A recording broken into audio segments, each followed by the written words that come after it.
Shalom, semangat pagi. Saya ingin bercerita satu hal yang saya syukuri. 2 hari yang lalu, cuaca di Pulau Batam cukup cerah. Jadi saya tahu ini artinya Tuhan izinkan saya untuk menggunakan waktu membersihkan, mencuci pakaian kotor kami. Lalu setelah saya cuci, saya jemur. Esok harinya, karena matahari masih bersinar, saya berencana untuk mengangkat jemuran saya. Karena kalau tidak, hujan akan segera turun dan jemuran saya bisa basah dan lembab.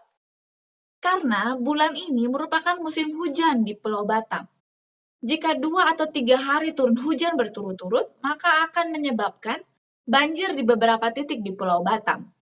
Bahkan jika Anda mencari berita mengenai Kepulauan Riau, pulau-pulau di sekitar Pulau Batam, karena hujan yang terus berturut-turut turun, menyebabkan para masyarakat yang tinggal di pinggir pantai merasakan pasangnya air sehingga itu merugikan mereka.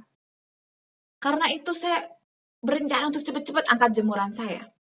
Tapi waktu saya baru mau angkat jemuran, tiba-tiba gerimis sudah turun. Saya dalam hati berbincang-bincang dengan Tuhan.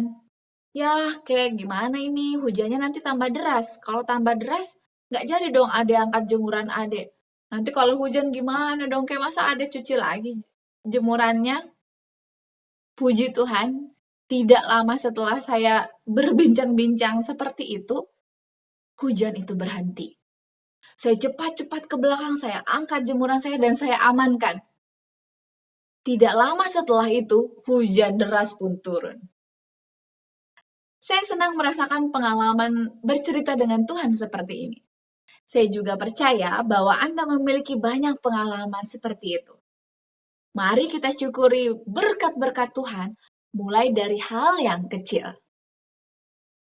Baiklah, judul bacaan renungan pagi kita hari ini tanggal 14 Januari ialah Henokh, seorang anak Allah, berjalan dengan Bapa. Dengan ayat intinya tertulis di dalam Kejadian 5 ayat yang ke-24. Dan Henokh bergaul dengan Allah, lalu ia tidak ada lagi, sebab ia telah diangkat oleh Allah.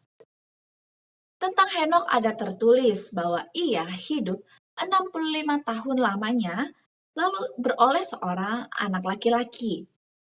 Kemudian ia hidup dengan Allah 300 tahun lamanya.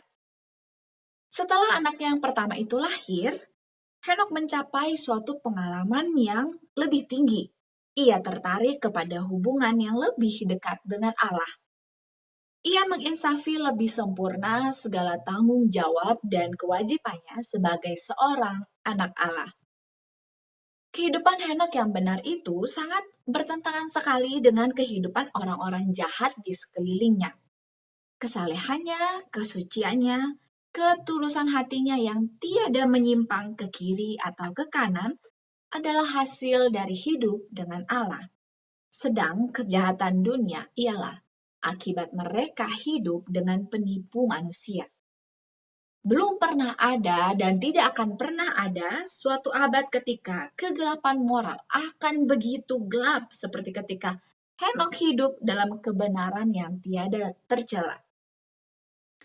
Di tengah-tengah suatu kehidupan yang bekerja keras, Henokh dengan tetap memelihara hubungannya dengan Allah. Makin besar dan makin mendesak pekerjaannya, makin tetap dan makin tekunlah permintaan doanya. Setelah tinggal seketika lamanya di antara orang banyak, bekerja untuk mendatangkan kebajikan kepada mereka oleh pengajaran dan teladan, ia akan menarik diri. Memakai sedikit waktu dalam kesunyian, lapar dan haus akan pengetahuan ilahi yang hanya Allah saja dapat berikan. Berjalan demikian bersama dengan Allah, Henokh makin lama makin memantulkan peta ilahi. Wajahnya bersinar-sinar dengan cahaya yang suci, bahkan cahaya yang bersinar pada wajah Yesus. Ketika ia keluar dari perhubungan ilahi ini, orang-orang tiada beribadat sekalipun memandang dengan takut dan hormat akan cap surga yang ada di wajahnya. Kita pun juga haruslah hidup dengan Allah. Kalau kita berbuat ini, maka kita akan diterangi oleh kemuliaan hadirat-Nya. Dan apabila kita bertemu satu sama lain, kita akan berbicara tentang kuasa-Nya, menyatakan, "Puji Allah, Tuhan itu baik dan firman Tuhan itu baik." Maka orang-orang yang akan diubahkan kelak pada penutupan waktu ialah orang-orang yang berhubungan dengan Allah di dunia ini. Aplikasinya, mari kita rasakan kehadiran Allah. Pengalaman saya menyukai angka 7 dan kelipatannya.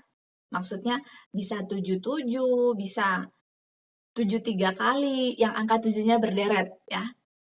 Lalu biasanya ketika saya berada di jalan, saya sering melihat plat-plat nomor kendaraan, baik itu mobil maupun motor, ketika ada plat mobil atau plat motor yang angkanya tertulis 7, 7, 7-nya ada 3, bahkan 7-nya ada 4, maka saya akan merasakan bahwa Tuhan sementara memperhatikan saya.